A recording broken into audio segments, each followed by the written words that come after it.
Assalamualaikum warahmatullahi wabarakatuh. Perkenalkan, saya Muhammad Danis Absori dari kelas 10F akan menjelaskan materi tentang NKRI dan kedaulatan wilayah. Baiklah, yang pertama ada wilayah negara NKRI. Wilayah NKRI meliputi wilayah kepulauan yang terbentang dari Sabang sampai Merauke. Letak wilayah NKRI berada di antara dua benua, yaitu benua Asia dan benua Australia, serta dua samudra, yaitu Samudra Hindia dan Samudra Pasifik. Indonesia terletak di benua Asia, tepatnya di Asia Tenggara.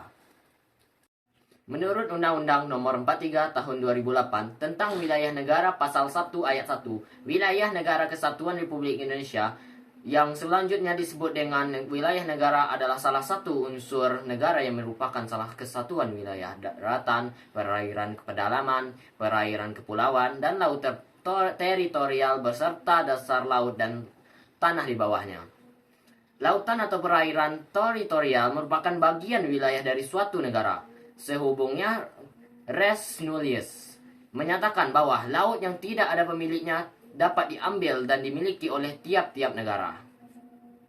Zona laut teritorial. Batas laut teritorial adalah batas yang ditarik dari garis dasar pantai terendah pada saat laut sedang surut.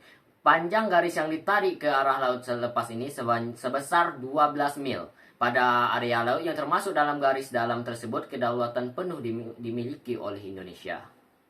Selanjutnya ada zona landas kontinen. Landas kontinen atau continental shelf yakni suatu zona di mana negara memiliki hak-hak berdaulat untuk memanfaatkan sumber kekayaan alam pada dasar laut serta tanah di bawahnya antara 200 sampai 350 mil laut nautical mile atau sampai dengan 100 mil laut dari kedalaman 2.500 meter. Selanjutnya ada zona ekonomi eksklusif.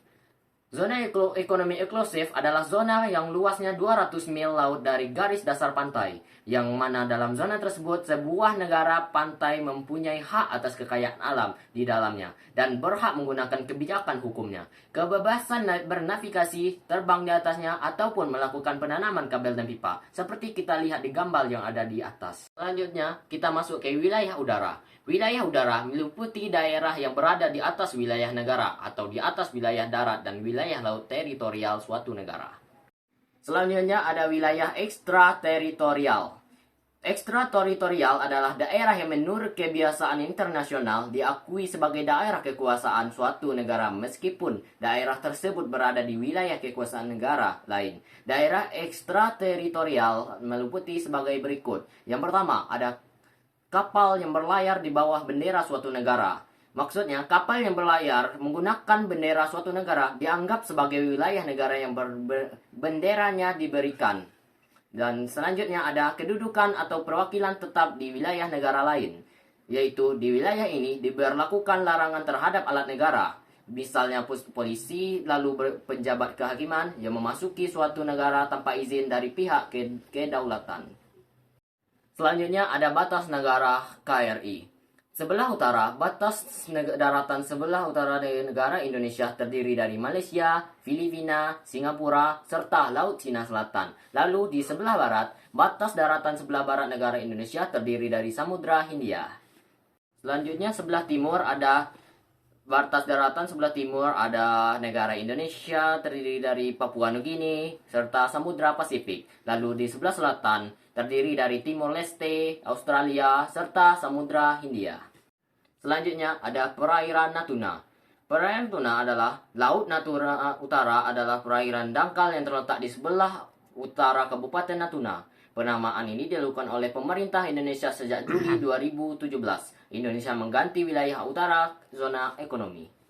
Selanjutnya ada Blok Ambalat. Blok Ambalat adalah blok laut seluas 15.235 km persegi yang terletak di Laut Sulawesi atau Selam Makassar di dekat perpanjangan perbatasan darat antara Sabah, Malaysia, dan Kalimantan Timur, Indonesia. Bisa kita lihat peta sebagai berikut. Dan yang terakhir ada perairan Tanjung Datu. Pada tahun 2014 silam, pemerintah Malaysia telah melakukan aktivitas pembangunan mercusuar di kawasan perairan Indonesia. Tepatnya di Tanjung Datu, Kecamatan Paloh, Kabupaten Sambas, perbatasan Kalimantan Barat. Pembangunan tersebut diketahui oleh petugas navigasi perhubungan laut. Pembangunan mercusuar tersebut telah melanggar batas wilayah Indonesia. Namun, TNI Angkatan Laut dapat menghentikan aktivitas pembangunan mercusuar yang dilakukan Malaysia di wilayah itu. Baiklah, mungkin itu saja penjelasan tentang Negara Kesatuan Republik Indonesia yang dapat saya jelaskan pada video kali ini. Jika ada salah kata atau kata yang tidak pada tempatnya, saya sendiri mohon maaf. Dan saya tutup dengan wassalamualaikum warahmatullahi wabarakatuh.